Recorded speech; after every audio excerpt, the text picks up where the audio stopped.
Buenos días, hermanos, hermanas. Vamos a empezar este tiempo especial donde vamos a la palabra de nuestro Señor. Antes quería comentarle algo que tiene que ver con lo que vamos a ver. En una ocasión vi una película muy interesante donde se trataba de un hombre que fue encarcelado injustamente. Y en la cárcel donde se encontraba en esos siglos, las cárceles no eran como actualmente, sino eran lugares alejados, islas incluso, y eran las celdas de las personas eran muy oscuras. En la que él tenía, donde la celda que él tenía, por lo menos había algo de luz. En las demás celdas no había nada de luz para los demás presos.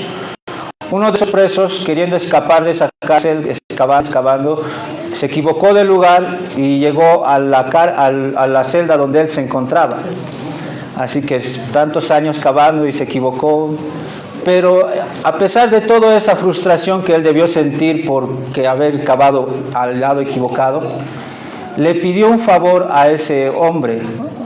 Le pidió por favor si le puede subir en sus hombros para poder ver la luz del sol, porque en su celda no se veía. Largo rato él estaba así viendo, ahí bien emocionado, viendo la luz del sol. No se imaginan la emoción que él tenía al ver esa luz, tantos años sin ver la luz.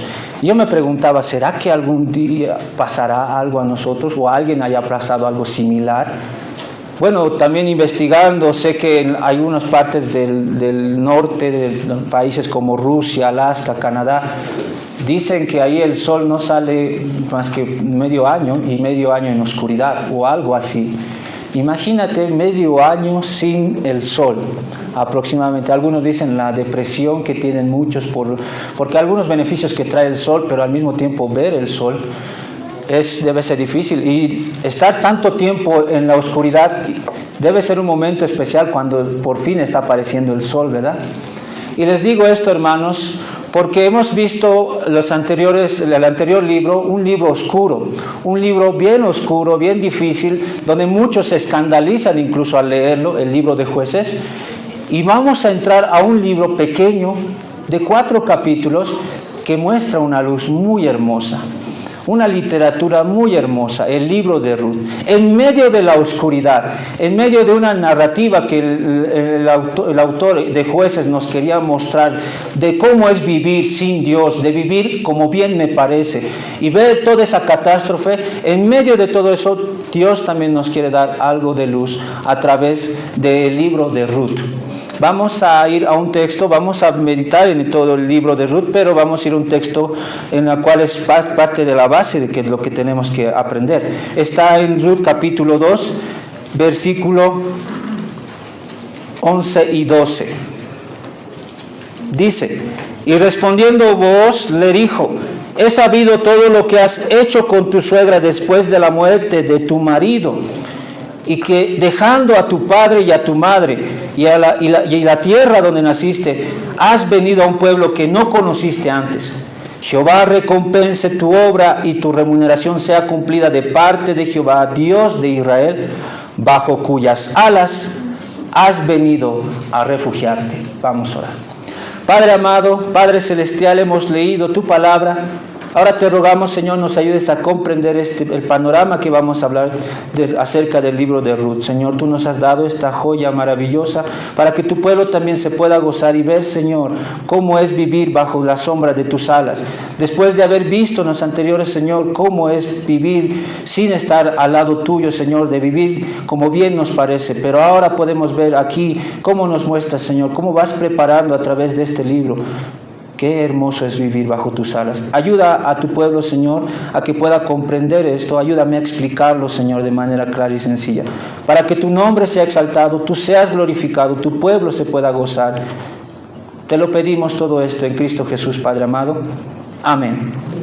Muy bien, estamos ahorita, hermanos, en el panorama de la palabra de Dios.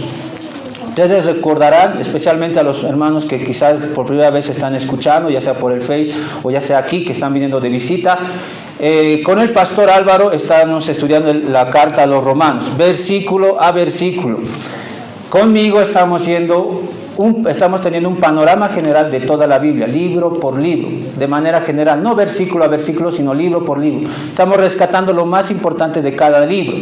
Hemos empezado con Génesis, Éxodo, Levítico, Números, Deuteronomio, hemos ido a Josué, hemos visto Jueces, el último que tuvimos, el libro que les comentaba que nos muestra esa oscuridad, y ahora estamos en el libro de Ruth, una joya literaria. Ahora, ¿por qué estamos haciendo esto, hermanos? Por un lado, somos conscientes que está bien que se pueda saber de manera específica cada versículo de la Biblia. Eso es bueno, nos gozamos con las enseñanzas del pastor Álvaro, porque él nos va enseñando versículo a versículo, ayudándonos a entender. Pero por otro lado, también es importante conocer de manera general la Biblia. ¿Y cuál es el propósito por el cual hemos querido hacer esto? Para que ustedes, mis estimados hermanos, para que ustedes puedan rendir bien al momento de estudiar la Biblia. Porque sé que de manera personal tienen ese deseo de estudiar la Biblia de manera personal y necesitan conocer el panorama general para no perderse. Ya recordarán, muchos tal vez ya sienten un poco pesado que yo lo vuelva a hablar de este punto, y es que, por ejemplo, con lo que les decía de cómo me perdí en la ciudad de La Paz por no conocer el panorama general de la ciudad de La Paz.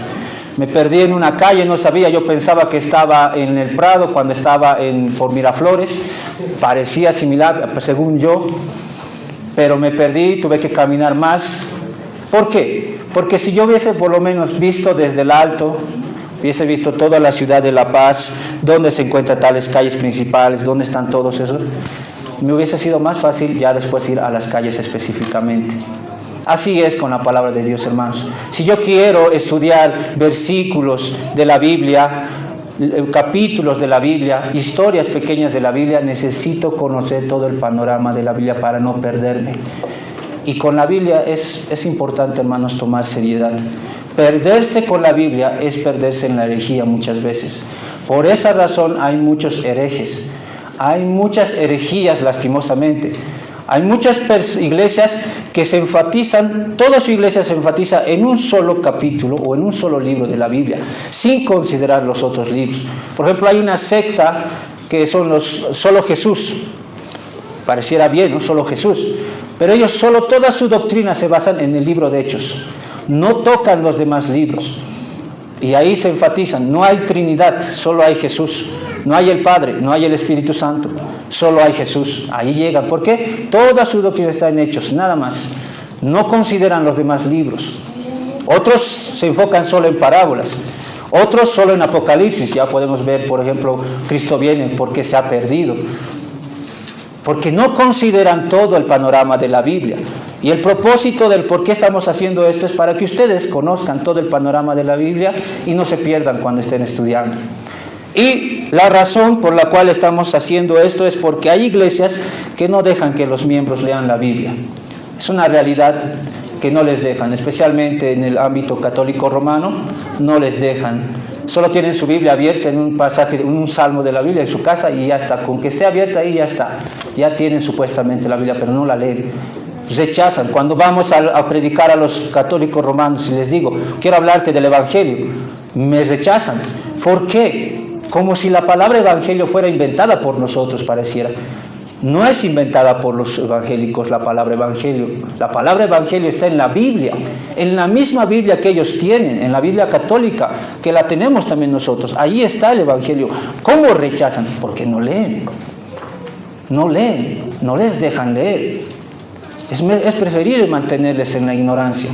Es mucho mejor, eres más fácil de manipular si estás en la ignorancia. Pero no queremos eso acá. Queremos que ustedes lean. Incluso vengan a nosotros, a los pastores, y cuestionen muchas veces algunas cosas. Que nos ayuden a meditar en algo que quizá no hemos considerado. Nos ayuda. Honestamente a mí me ayudan mucho las observaciones que muchos de ustedes ya me han hecho. Me ayuda a mejorar. Necesitamos leer. Y las iglesias evangélicas en su lado pentecostal no quedan exentas de esto. Ellos atribuyen de decir, la letra mata. ¿Para qué vas a leer? La letra mata, el espíritu vivifica. A veces no leas la Biblia, te vas a perder, te vas a morir, te mata. No quiere decir eso el texto. Es ilógico que la Biblia te diga que no leas la Biblia, eso no tiene sentido. Así que no queremos eso, hermanos, queremos más bien que lean la palabra de Dios. Y cada libro que estamos viendo es un deseo de cada uno de los pastores que ustedes vayan a leer por su cuenta. Y este libro que vamos a leer tiene 4 capítulos. Yo creo que hoy día mismo, si ustedes leen, hoy día terminan. Hoy día terminan, como ver una película es leer este libro. Así que animales eso, hermanos. Ya hemos hablado de Génesis, vuelvo a decir, hemos hablado de los de anteriores libros, ahora estamos aquí en el libro de Ruth. Y vamos a dividir en 2 partes, como ustedes ya conocen. Razones para estudiar el libro de Ruth o leer el libro de Ruth, razones les voy a dar, y datos generales del libro de Ruth. Voy a darles razones y después les voy a dar un pequeño pantallazo de qué datos tenemos de Ruth para que cuando vayan a leer puedan enriquecer su lectura y estudio. Entonces, razones y datos. Razones para leer y datos generales del libro de Ruth. Vamos entonces a las razones. ¿Qué razones puedo darles, hermanos, para que puedan leer el libro de Ruth? Para poder estimular ese deseo. Bueno, es una joya para los amantes de la literatura. Esa es una razón muy importante. Si aquí, hermanos, hay hermanos que tienen un hambre por escribir libros, historias, este libro les puede ayudar mucho. Es una joya literaria.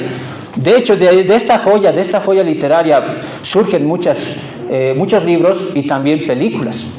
Hay algo que tiene este libro, la estructura que tiene este libro, tiene la misma en las películas que tú puedes ver. Por ejemplo, empieza con un problema. Muchas películas empiezan así, ¿no? Con un problema, una dificultad, con un deseo, una intriga en el espectador que está leyendo o viendo, con el deseo de que se haya resuelto. Así empieza el libro de Ruth, con un problema. Después una posible solución, como que algo se está encaminando, algo bueno está viniendo. Después de ese tremendo problema que tenían, se está dando alguna solución. Y como que la solución se va dando, ¿qué pasa? Viene una dificultad dramática. Algo difícil va a pasar, que tú dices, se está resolviendo y de repente no se resuelve algo. Y dices, ¿por qué no se está resolviendo? Te genera dramatismo. Y eso es normalmente lo que ves en las películas. Ves un problema, ves que se va resolviendo ese problema, ya parece que va a irle bien, van a estar finalmente juntos y algo pasa. Y tú dices, ay, ¿por qué tuvo que pasar eso? Y de nuevo, ese drama te lleva a la solución final. Finalmente logran estar juntos. Y así es el libro de Ruth. Te muestra un problema, una dificultad, te muestra una aparente solución a el pariente redentor Booz, y pareciera que él es el redentor de Ruth, y de repente en el capítulo 3 te muestra que hay otro pariente, que hay otro hombre que más bien puede redimir, y ya tú dices, pero yo quería que los dos estén juntos, que Booz y Ruth. Y finalmente hay una solución, un final feliz. Si alguien entiende de la literatura, hermanos, esto es una joya. Yo creo firmemente, hermanos, de que de aquí Estados Unidos especialmente, ¿no?, genera muchas películas. En principio Estados Unidos tenía una base cristiana. Y estoy seguro de que muchas de las cosas que ahora obviamente se ha degenerado, pero han sacado de ahí.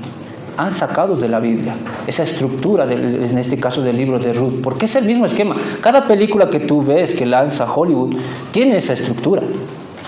Obviamente con cosas malas, con mensajes malos, obviamente eso es verdad, pero tiene esa estructura.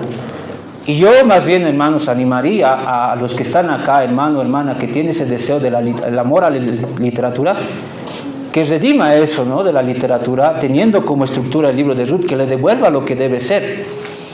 Yo no sé si aquí habrá o va a haber más adelante. No sé si tu hijo o tu hija va a ser una persona que va a hacer novelas literarias. No lo sé. Pero le haría muy bien que tú le leas el libro de Ruth. Le ha de ayudar mucho para tener y poder generar nuevas historias con esa misma estructura, pero ya desde un ámbito bíblico. Así que a los que están acá les exhorto a que rediman la literatura. Lastimosamente el mundo ha agarrado esto, pero para su beneficio y obviamente para algo malo.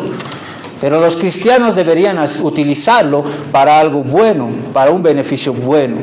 Así que, nuevamente, hermano, hermana, que tú tienes ese amor por la literatura, por alguna razón te gusta escribir, pues el libro de Ruth te va a ayudar mucho. mucho para que más adelante tú mismo escribas novelas, pero desde una perspectiva bíblica. Este mundo, lastimosamente, utiliza mal esta estructura, pero tú puedes renovar esto, restaurar esto que el mundo lo ha hecho mal. Basta de que el mundo utilice la palabra de Dios o la estructura para su propio beneficio, cuando en realidad los cristianos deberíamos usar de manera correcta esto. No nos perdamos esto, hermanos. Eso es una razón. Espero ya haber ayudado a que puedan tener ese deseo de ir al libro de Ruth. Segundo, veremos un romance bíblico. Y tomo énfasis en bíblico, hermanos, porque tal parece que los cristianos son vistos como personas frías, personas que no tienen sentimientos, que no enfatizan, especialmente el lado reformado, ¿no? No tienen esa chispa, no hay nada de eso. Pareciera que así somos, nos muestran así, pero este libro nos muestra que no es así, que hay romance, pero bíblico. Hay algo bíblico y que podemos rescatar. El mundo también tiene su romance, el mundo también muestra romance, pero obviamente volvemos a decir, lo muestra de manera equivocada un romance, ¿no? Lo muestra de manera equivocada el mundo. Lastimosamente eso es una realidad. Pero aquí tú puedes ver un romance bíblico. Dos personas que son solteras y que cómo se van conociendo, cómo se hablan, qué le dice el uno al otro, cuál es la actitud del varón, cuál es la actitud de la mujer. Tú lo puedes ver a través de Booz y Ruth. Y eso antes de casarse, por si acaso. En la Biblia hay muchas luces, hermanos, con respecto al matrimonio. Se habla continuamente los martes, especialmente con respecto al matrimonio se habla. Y hay muchas luces. Pero aquí hay una luz que nos muestra, que nos da pasos, principios que podemos rescatar de cómo es en cuestión antes de casarnos, con respecto a las parejas. Y en este caso, considerando a Ruth y a Booz. Aquí puedes ver eso, ver un hombre bíblico. Hermanas, lean este libro, mediten cómo es la actitud de Booz y anhelen que el hombre, el varón que venga a ustedes a proponerles noviazgo y matrimonio, sepan ustedes que ese carácter tiene por lo menos similar al de Booz. Rechácenlo si no tiene nada de eso. No tengan temor, no digan, ay, no quiero causarle dolor. No. Vean, hermanas, por favor. Y los varones. Aquí puedes ver una mujer bíblica. Una mujer bíblica. Y tú puedas buscar una mujer así. Es Booz que mira a Ruth y se maravilla. Lo vamos a ver, por ejemplo, a ver si me acompañan. En el versículo 2 del capítulo 2, versículo 4 y 5. Y aquí Booz vino a Belén y dijo a los segadores, Jehová sea con vosotros. Ellos respondieron, Jehová te bendiga. Y Booz dijo a su criado, el mayordomo de los segadores, ¿de quién es esta joven? Pregunta por Ruth. Booz era dueño de ese sembradío, va, y seguramente él iba continuamente a la siega. Y por alguna razón se fijó en Ruth. ¿De quién es esta joven? Y el hombre, su criado, le explica quién es Ruth. Y más genera su interés de saber quién es. Y se acerca. Por eso en el versículo 11 le dice, y respondiendo Booz le dijo, he sabido todo lo que has hecho con tu suegra. Mire, Booz averiguando acerca de cómo era esta mujer. Nos da ciertas luces, hermanos.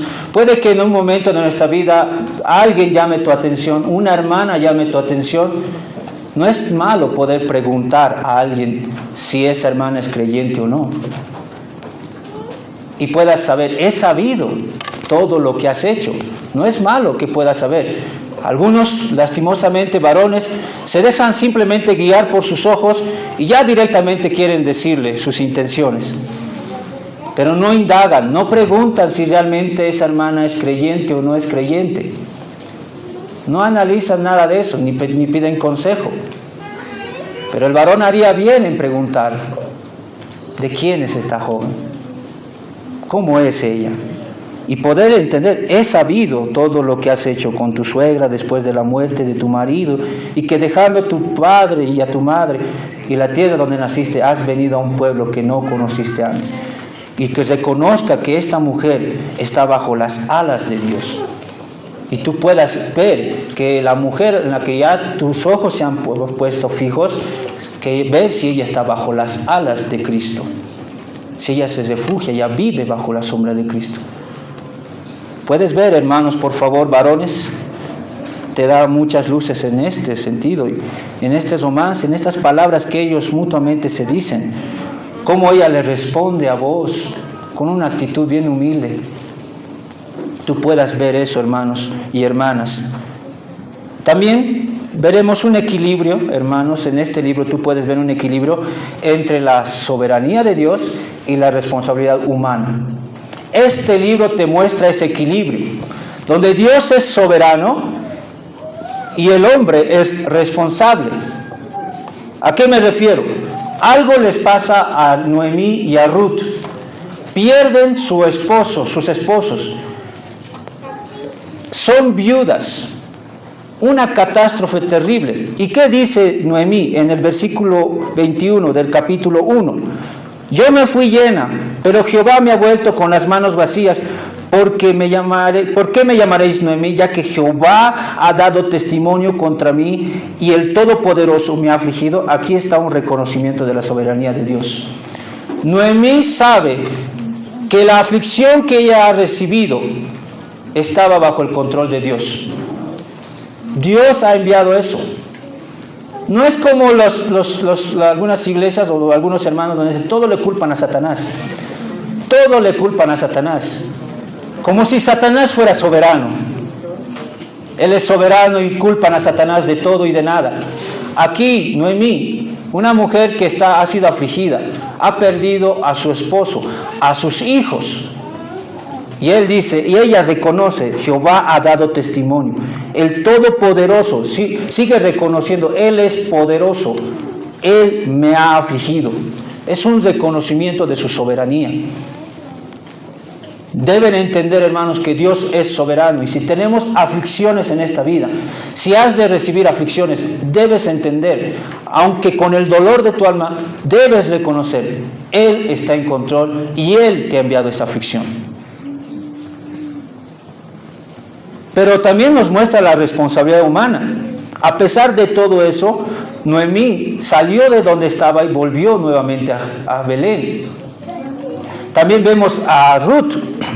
Por ejemplo, miren el versículo 1 del capítulo 2. Tenía Noemí un pariente de su marido, hombre rico de familia, Elimelech, el cual se llamaba Booz, un posible candidato para redimirles a ellas. Pero podría decir Noemí o Ruth, bueno, que él venga. Pero ¿qué pasa? En el versículo 2, y Ruth la moabita dijo a Noemí, te ruego que me dejes ir al campo y recoger espigas. Estamos siendo afligidas. Déjame ir a trabajar para el sustento. Dios es soberano, pero somos responsables. Debemos trabajar. Permíteme ir a trabajar. Y justo ahí va a conocer a vos. Pero saben, hermanos, es interesante cómo algunos piden y oran por trabajo y no buscan trabajo. Saben que Dios es soberano, saben que Dios les puede proveer trabajo, pero no asumen su responsabilidad. No van a buscar que venga a mí, ya le he pedido a Dios. Eso no es entender la soberanía y responsabilidad humana. Dios es soberano, sí, te puede dar trabajo, sí, pero eres responsable de buscar el trabajo. O algunos que digan, yo he orado a Dios para que me vaya bien en mi examen. Dios soberano, sí, pero estudia. Eres responsable. Hay un equilibrio perfecto entre la soberanía de Dios y responsabilidad humana. He orado tanto por una hermana, por una esposa, pero no te preparas, no buscas. Él es soberano y tú eres responsable. Y en este libro podemos ver eso. Dios es soberano, Dios les ha afligido, pero también ellos son responsables. Deben ir. y Ruth va, y todo lo que tú ves en la narrativa también de la misma Noemí diciéndole, ve y tú, y habla a Boaz.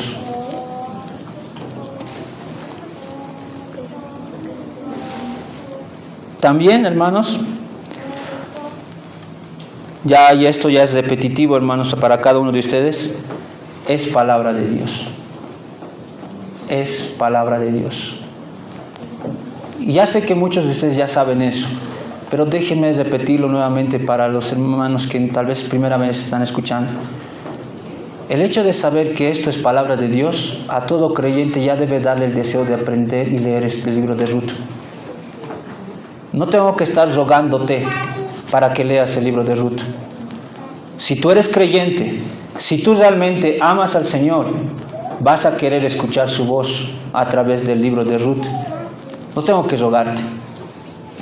El hecho de que sepas, es palabra de Dios, yo quiero leerlo, quiero estudiarlo. Si tú no tienes deseo, no tienes ese deseo de leer la palabra de Dios, debes preguntarte, ¿serás realmente creyente? ¿Cómo puedes decir que eres creyente y no tienes deseo de leer su palabra?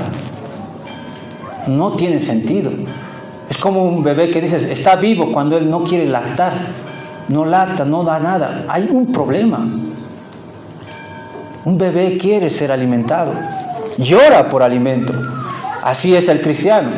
Llora por querer ir a este libro y leerla y conocerla. Y nuevamente les animo a que se examinen los que están acá, que dicen ser cristianos, pero jamás en la vida han leído un libro de la Biblia. ¿Cómo puedes llamarte cristiano y no leer su palabra? Cristo dice, mis ovejas oyen mi voz. ¿Cómo vas a oír si no lees la voz de tu Señor? Aquel que reconoce a Cristo como su Señor quiere escucharle. Por lo tanto, quiere leer la Biblia donde sabe que está la voz de Dios. Finalmente veremos a Cristo. Esta joya realmente muestra a Cristo de una manera hermosa, hermanos. Vas a poder ver a Cristo en este libro. Y nuevamente volvemos a decir, similar a lo que es la palabra de Dios, si va a estar Cristo, quiero leerlo. Como un hombre que está buscando un tesoro y se esfuerza para llegar al tesoro, así se esfuerza a leer el libro de Ruth para encontrar a Cristo. Ya ustedes seguramente ya están deduciendo en dónde se encuentra Cristo en el libro de Ruth. ¿Cómo se encuentra Cristo en el libro de Ruth? Les voy a dar algunas pautas más adelante, pero ya ustedes deben ya estar deduciendo dónde está Cristo, cómo está Cristo en este libro. ¿Cómo puedo darle gracias a Cristo por medio de este libro? En una ocasión alguien comentó algo acerca de una fiebre de oro. No sé si alguna vez han escuchado. Dicen que hay algo así, ¿no? Sé que en Estados Unidos, no sé si en Oruro o en Potosí, donde apenas saben que hay una pieza de oro en tal lugar, la gente va ahí, ¿no? Y le han denominado eso porque fiebre de oro, porque todos hacen todo lo posible para ir ahí, dejan sus casas, dejan sus cosas, venden sus terrenos, todo para ir a ese lugar, para recoger todo el oro que puedan. Le llaman fiebre del oro. Y ojalá así hubiera creyentes con una fiebre de Cristo. Un deseo vivo de renunciar a muchas cosas, de dejar todo. Dejar tus comodidades para ir a este libro. Un deseo vivo por querer encontrar y conocer más a Cristo. Ojalá los creyentes tuvieran ese fuerte deseo. Espero que aquí haya así.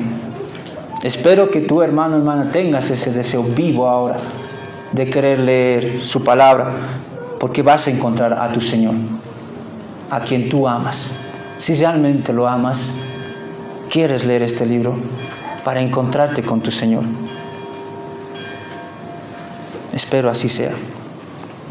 Ahora permítanme, hermanos, darles unos pantallazos generales para que se puedan detectar mucho más claramente a Cristo y todo lo que puedan rescatar de este libro hermoso. Permítanme entonces ir a los datos generales. Ustedes saben que para conocer un libro necesitamos saber quién es el autor, cuál es la fecha, quién es la audiencia, cuál es el mensaje central que transmite. Autor, audiencia, fecha, mensaje que transmite. Eso es muy importante. Antes de leer, hermanos, antes de irte a leer, es necesario que conozcas esto. ¿Quién es el autor? ¿Quién lo ha escrito? En este libro no te va a decir quién lo ha escrito. Por si acaso no fue Ruth el que ha escrito el libro. No fue Ruth. Solo lleva su nombre porque es el personaje que vemos ahí. Pero no es Ruth. ¿Quién es el autor? ¿A quién le ha escrito? Necesitamos saber a quién le escribió. ¿Cuál fue la primera audiencia? ¿En qué contexto se encontraba esa iglesia? O esos hermanos, perdón, ese pueblo. ¿Cómo recibieron este mensaje para que nosotros también nos ayude? ¿En qué momento se encontraban cuando recibieron este libro? El autor. Bueno, el autor, hermanos, por lo menos la tradición judía, es decir, los judíos de años atrás, lo atribuyeron a Samuel, al profeta Samuel. Él es el autor según ellos. Hay algunas objeciones, sí. Hay personas que objetan y dicen, no debió ser Samuel. Tratan de desmerecer eso, tratan de decir, por medio de la fecha incluso, que no debe ser, por ejemplo, la fecha, si les doy ahora, es aproximadamente el año 1000 antes de Cristo. 1000 antes de Cristo. Pero algunos dicen que fue más adelante, en el año 500 antes de Cristo. Pero solo podemos deducir, hermanos, de que el autor fue Samuel. Solo deducir, no podemos afirmar. Yo honestamente no puedo afirmar. Puedo deducir a través de la audiencia y el propósito que tiene el libro. Permítanme darles esta deducción que tengo, que espero les ayude. A través de la audiencia vamos a poder identificar esto. Ustedes recordarán, hermanos, que el libro de Jueces está clamando por un rey. Un rey. Ahora, en Samuel, el siguiente libro que viene después de Ruth, nos muestra que el pueblo exigió un rey. Nos va a mostrar eso. Ha pedido un rey. Pero un rey no como Dios quería, sino un rey como las demás naciones. Queremos un rey como las demás naciones tienen un rey. Queremos que nos gobiernen como esos reyes gobiernan a sus naciones. Este pueblo endurecido estaba pidiendo un rey conforme a como a ellos les parecía. Si el problema era que necesitaban un rey, pues entonces queremos un rey, pero que satisfaga o haga lo que nos parece. Y Dios les dio ese rey, al rey Saúl. Y les fue mal con ese rey. Les fue terrible con ese rey. Las cosas que hizo ese rey, las barbaridades que hizo ese rey, cómo hizo matar a varios sacerdotes. Están en esa situación. Y este pueblo, quizá la mayoría, ¿qué vamos a hacer? Tenemos un rey que no es como el que hubiésemos querido, un rey malo.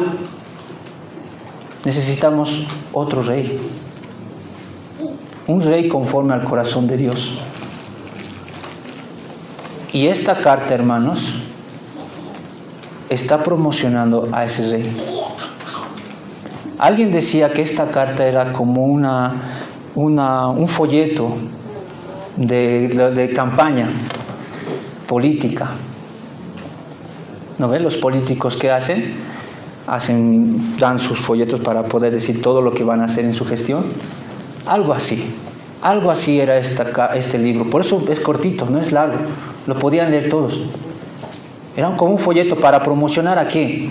A un rey que proviene de una familia de redentores. Vos aquí se está mostrando como un pariente redentor. Y miren cómo termina este libro. Después de mostrarnos de que tuvieron un hijo, en el versículo 18 del capítulo 4 dice: estas son las genealogías de Fares.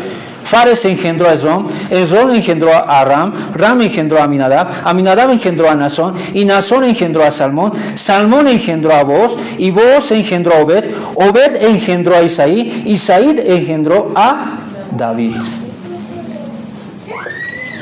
Es como decirles, miren, estimada audiencia, ustedes tienen un mal rey, pero aquí hay alguien que si ustedes pueden conocer cómo es su historia, una familia de hombres piadosos.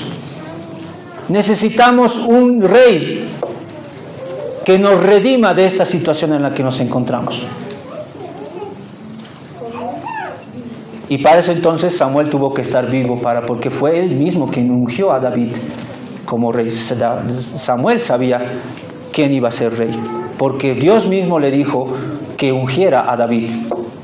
Y no es casualidad que ahora sea el profeta Samuel quien hable a través de esta historia para llevarnos a David. Por esa razón, hermanos, esta deducción es muy posible de que sí realmente sea Samuel, y que la audiencia sea un pueblo que tiene un rey que pidieron, y que necesita un rey conforme al corazón de Dios. Necesitan un rey. Y Dios les tiene preparado un rey y los quiere ya preparar mentalmente, espiritualmente, a través de este libro de Ruth. De verles cómo Booz es un redentor y cómo necesitamos este redentor nosotros ahora, como rey, como súbditos de un nuevo rey. Eso es lo que podemos decirles, hermanos, con cuestión de eso, para que ustedes puedan comprender dónde está apuntando. Está apuntando al rey David. Necesitamos un rey como David, ya no un rey como nos parece. El tema de este mensaje, bueno, ya ustedes pueden entender a medida que voy diciéndoles el amor redentor de Dios. La redención de Dios. La palabra redención significa salvar, significa libertar. Estamos perdidos, no tenemos nada y necesitamos un redentor, un salvador, un libertador. Hay dos mujeres viudas que no tienen nada, que van a perder todo. No hay alguien que redima sus propiedades. Lo van a perder todo, no tienen nada. Y Dios envía a vos, el pariente cercano, el pariente redentor, que va a redimir a Ruth y por medio de Ruth también a Noemí, a través de darle un hijo, Obed, quien sí se va a hacer cargo de la propiedad que ellos tenían. Y Dios nos quiere mostrar esa redención. Y el pueblo de Israel estaba en una decadencia espiritual terrible, y el rey de ellos, las cosas que hizo, como les comentaba, necesitaban un rey, un redentor, que les redima de esa situación.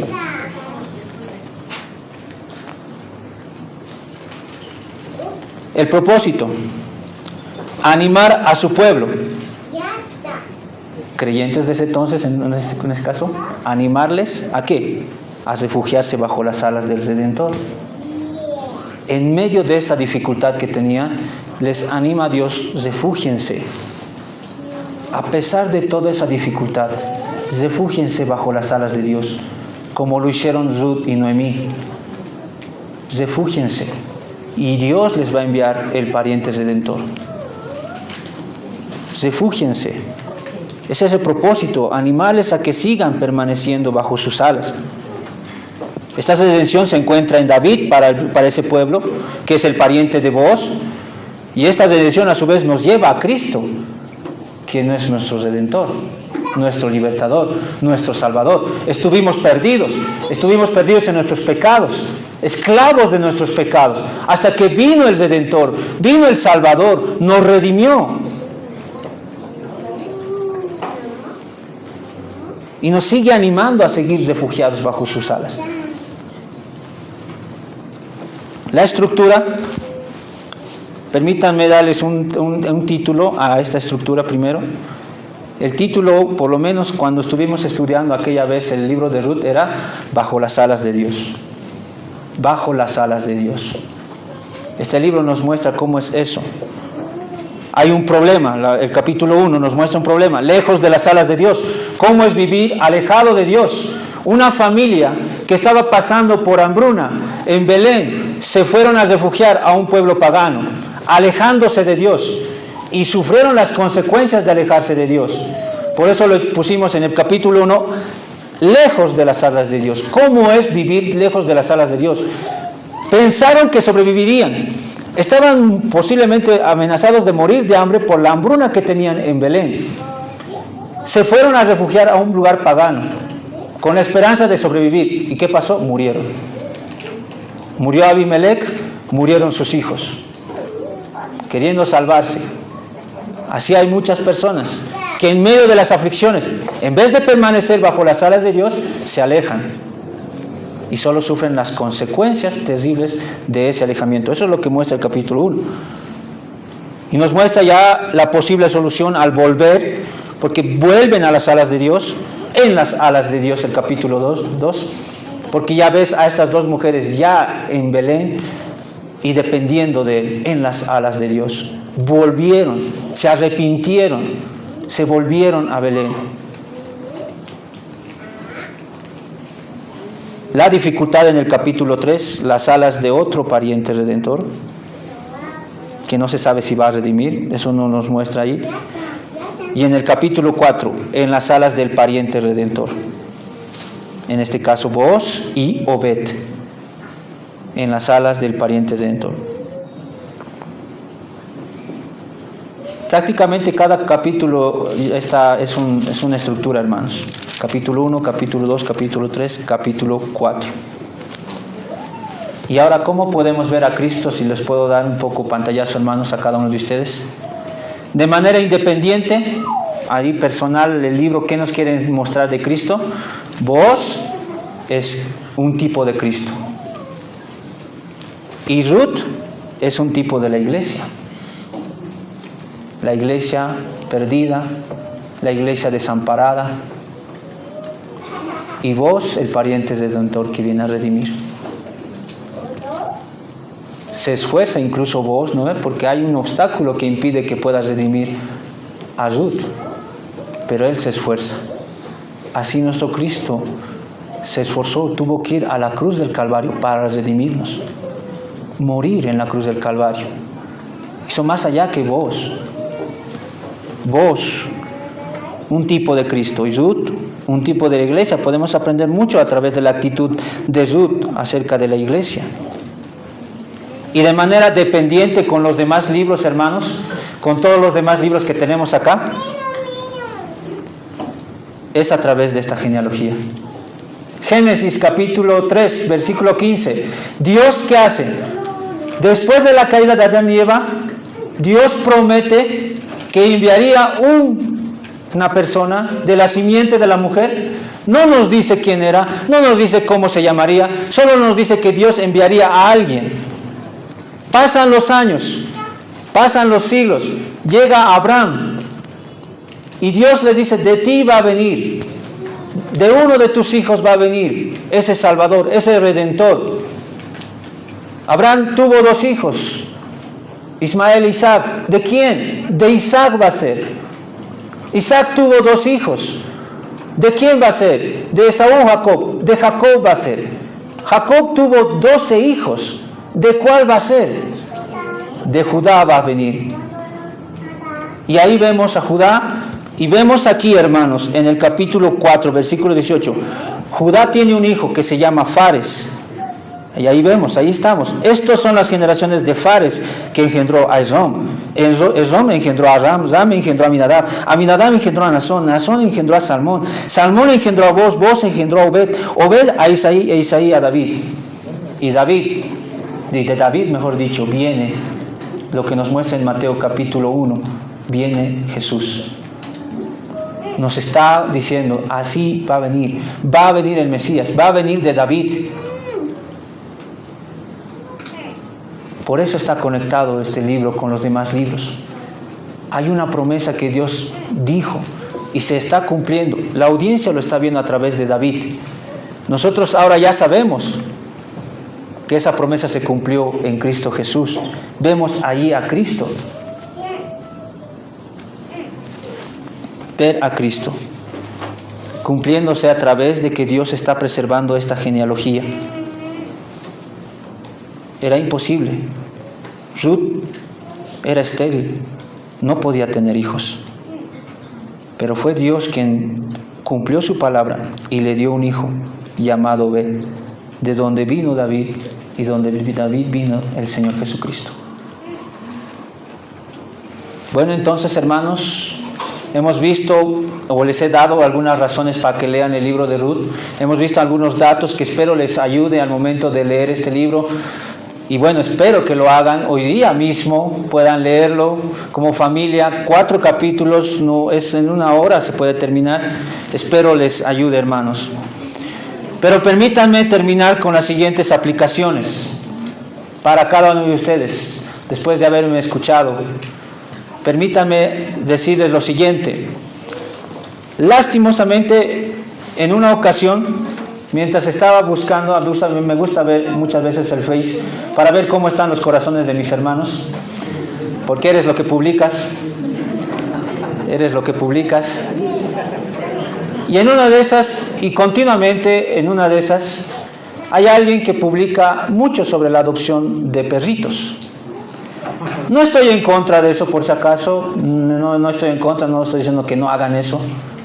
Pero me llamó la atención una de las imágenes que publicó, donde eran 2 perritos, uno más grandecito y el otro pequeño ahí. Y hay una imagen arriba que decía, no te preocupes, mañana nos van a venir a adoptar. Ahí como los perritos preocupados, tristes.